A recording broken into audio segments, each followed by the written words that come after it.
హైదరాబాద్ నుండి Kumar, Andhra Pradesh deputy CM Pawan Kalyan Delhi టూర్పై Rajahmundry నుండి Sriramurthy exclusive field report అందిస్తారు. ముందుగా మనం కాకినాడ వెళ్దాం. కాకినాడలో రైస్ మాఫియా ముఠా గుట్టు రట్టయింది. యంకరేజెస్ పోర్ట్లో అక్రమంగా తరలిస్తున్న పీడీఎస్ బియ్యాన్ని పట్టుకున్నారు పోలీసులు. నిందితులను సైతం అరెస్ట్ చేశారు. పోర్ట్లో లోడింగ్ జరుగుతున్న విషయాన్ని పక్కాగా తెలుసుకున్న జిల్లా కలెక్టర్ షణ్మోహన్ అధికారులతో కలిసి ఆకస్మికంగా తనిఖీలు చేశారు. అప్పటికే నౌకలోకి 38,000 టన్నుల బియ్యాన్ని లోడింగ్ కూడా చేసేశారు. అందులో బాయిలర్ రైస్తో పాటుగా 640 టన్నుల పీడీఎస్ బియ్యం ఉన్నట్లు గుర్తించారు అధికారులు. దీనిపై కామేశ్వరరావు ఎక్స్క్లూజివ్ ఫీల్డ్ రిపోర్ట్ అందిస్తారు. కామేశ్వరరావు.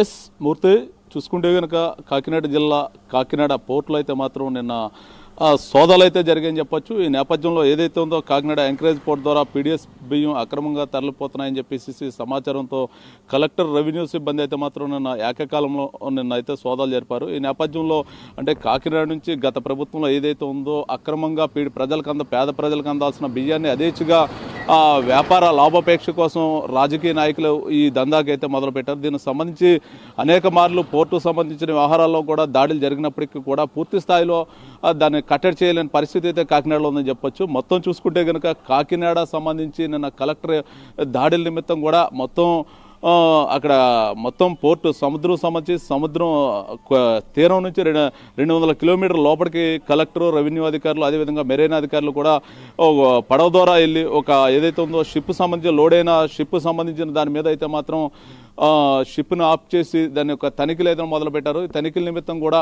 అనేక నిగూఢ నిజాలు అయితే బయటపడ్డట్టు తెలుస్తుంది. దీనికి సంబంధించి గతంలో 630 మెట్రిక్ టన్నుల పీడీఎఫ్ బియ్యం, సీజన్ బియ్యం కూడా అందులో ఉన్నట్టయితే సమాచారం అయితే తెలుస్తుంది. దీనికి సంబంధించి కలెక్టర్ కూడా మేము ఎంతో పగడ్బందీగా పీడీఎఫ్ బియ్యాన్ని పేదలకు అందించే దిశగా అయితే మేము వెళ్తున్నాం. ఈ దిశగా కూడా కొంతమంది అక్రమార్కులు, కొంతమంది దొంగలు కూడా ఈ పీడీఎఫ్ బియ్యాన్ని అయితే మాత్రం ఇతర దేశాలకైతే మాత్రం తరలిస్తున్న సంగతి మాకు ఇప్పటి వరకు సమాచారం మేరకు అనేక సార్లు మేము దృష్టి పెట్టినప్పటికీ కూడా మొత్తం కూడా పోలీసులు కళ్ళు గప్పి ఈ దందాన్ని అయితే నడుపుతున్నారని చెప్పి కలెక్టర్ చెప్పారు. మొత్తం చూసుకుంటే కనుక కాకినాడ జిల్లా వ్యాప్తంగా కూడా ఇంకా పీడీఎఫ్ బియ్యం సంబంధించి అయితే మాత్రం మొత్తం దొంగ వ్యాపారాలు అయితే మాత్రం కొనసాగుతున్నాయని చెప్పొచ్చు. ఈ నేపథ్యంలో మొన్న ఒక 2 రోజుల క్రితం AP civil supply corporation chairman ఏదైతే తోట సుధీర్ కూడా కొన్ని రైస్ మిల్ కాకినాడ రూరల్ నడుకుదురు కూడా కొన్ని రైస్ మిల్లులు గొడవలు అయితే మాత్రం తనిఖీలు చేశారు. దాంట్లో ఇంచుమించుగా 2,000 టన్నులు అయితే మాత్రం సీజ్ చేయడం జరిగింది. ఈ నేపథ్యంలో ఈ దాడుల నిమిత్తం కూడా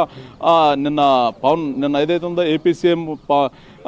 ఏపీ సీఎం చంద్రబాబు కూడా దీని మీద సీరియస్గా తీసుకోవడం జరిగింది. అంటే గత ప్రభుత్వంలో అనేక అడ్డగా కాకినాడ పోర్టు మారింది. ఈ తరుణంలో కూడా మొత్తం ప్రభుత్వం, ఈ కూటమి ప్రభుత్వం వచ్చి 5 నెలలు అయినప్పటికీ కూడా ఎక్కడ కూడా ఈ అక్రమ ఆగడాలని మీరు అరికెట్లా పోయారని చెప్పేసి ఏపీ సీఎం చంద్రబాబు అయితే మాత్రం కొంత ఆగ్రహాన్ని అయితే వ్యక్తం చేశారన్న సంగతి తెలిసిందే మనకి. ఈ నేపథ్యంలో కలెక్టర్ని ఏకకాల దాడుల్లో అయితే మాత్రం ఇంచుమించుగా షిప్లో ఎక్స్పోర్ట్ అవుతున్న మొత్తం కూడా ఆ రైస్ని మొత్తం కూడా తనిఖీ చేసి దానికి సంబంధించిన నమూనాలు తీసుకుని సివిల్ సప్లై డిపార్ట్మెంట్ ల్యాబ్కి అయితే పంపించడం జరిగింది. మొత్తం చూసుకుంటే కనుక అంటే గతంలో ఏదైతే ఉందో ఆనవాళ్ళు ఏదైతే ఉందో గత ప్రభుత్వంలో స్థానిక ఎమ్మెల్యే, అదేవిధంగా గతంలో సివిల్ సప్లై కార్పొరేషన్ చైర్మన్ చేసిన దందాకు సంబంధించి ఇంకా తన వాసనలు అయితే కాకినాడ పోర్టు నుంచి పోలేదు అనే విమర్శలు అయితే గుప్పిస్తున్నాయి. దీనికి సంబంధించి ఏదైతే ఉందో నేను కలెక్టర్ పెద్ద సాహసం చేశారని చెప్పొచ్చు. దీనికి సంబంధించి మునుపెన్నడూ కూడా ఇటువంటి సాహసం అయితే ఏ ఒక్క జిల్లా కలెక్టర్ చేయలేదు. సమాచారం అందుకున్న వెంటనే కూడా సముద్రం నడి మధ్యలోకి ఒక షిప్ను తనిఖీ చేయడం అనేది కలెక్టర్ ప్రథమంగా ఇదైతే మాత్రం చేశారని చెప్పి దీనికి సంబంధించి అయితే మాత్రం ఇప్పటికే ఈ షిప్ సంబంధించిన ఓనర్స్ ఎవరైతే ఉన్నారో, దానికి సంబంధించిన బిజినెస్ టైకూన్స్ ఎవరైతే ఉన్నారో, దీనికి సంబంధించి ఎవరైతే దీన్ని ఎక్స్పోర్ట్ చేస్తున్నారో అన్న దిశగా అయితే మాత్రం విచారణ అయితే కొనసాగుతుంది.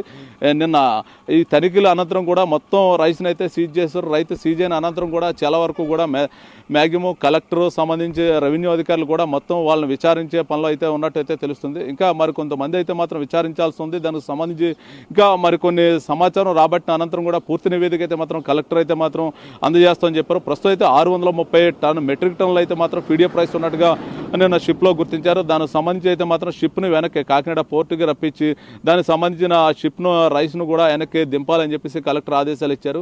ఈ నేపథ్యంలో చూసుకుంటే రాష్ట్ర వ్యాప్తంగా చూసుకుంటే కనుక ఎంతో ప్రతిష్టాత్మకంగా కూటమి ప్రభుత్వం ఫామ్ అయ్యి 5 సంవత్సరాలు అయినప్పటికీ కూడా ఒక పక్క ఏపీ సీఎం చంద్రబాబు, మరో పక్క AP deputy CM Pawan Kalyan కూడా ఎక్కడ కూడా ఆ ప్రభుత్వంలో లోపాలు జరగకూడదు, అంతా ట్రాన్స్పరెంట్గా ప్రజలకు పరిపాలన అందించాలనే దిశగా అయితే మాత్రం అడుగులు వేస్తున్న తరుణంలో ఇంకా కాకినాడలో ఇటువంటి ఆగడాలు ఆగలేదని చెప్పేసి అయితే మాత్రం విమర్శలు వస్తున్న పరిస్థితి మనకు కనపడుతుంది.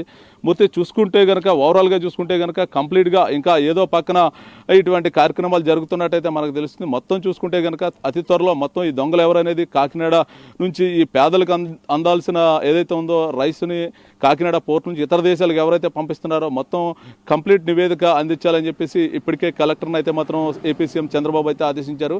మరి ఒక 2-3 రోజుల్లో పూర్తి స్థాయి విచారణ అనంతరం కూడా ఒక నివేదిక రూపంలో అయితే మాత్రం కలెక్టర్ అయితే మాత్రం సీఎంకి అందజేస్తున్నట్టయితే తెలుస్తుంది. ప్రస్తుతానికి అయితే మాత్రం నిన్న సీజన్ మొత్తం రైస్ను కూడా షిప్ని వెనక్కి రప్పించి మొత్తం కూడా వెనక్కి గొడవలకైతే తరలించే పరిస్థితి అయితే ఇక్కడ ఉంది. Murthy, thank you Rameswararao, thanks for update. ఇప్పుడు మరొక అంశం చూద్దాం. రేపు తెలంగాణ వ్యాప్తంగా బీఆర్ఎస్ దీక్షా దివస్ చేపట్టబోతోంది.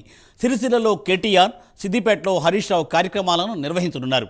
జిల్లా, నియోజకవర్గ కేంద్రాలలో పార్టీ కార్యక్రమాలు కూడా ఉండనున్నాయి. తెలంగాణ ఉద్యమ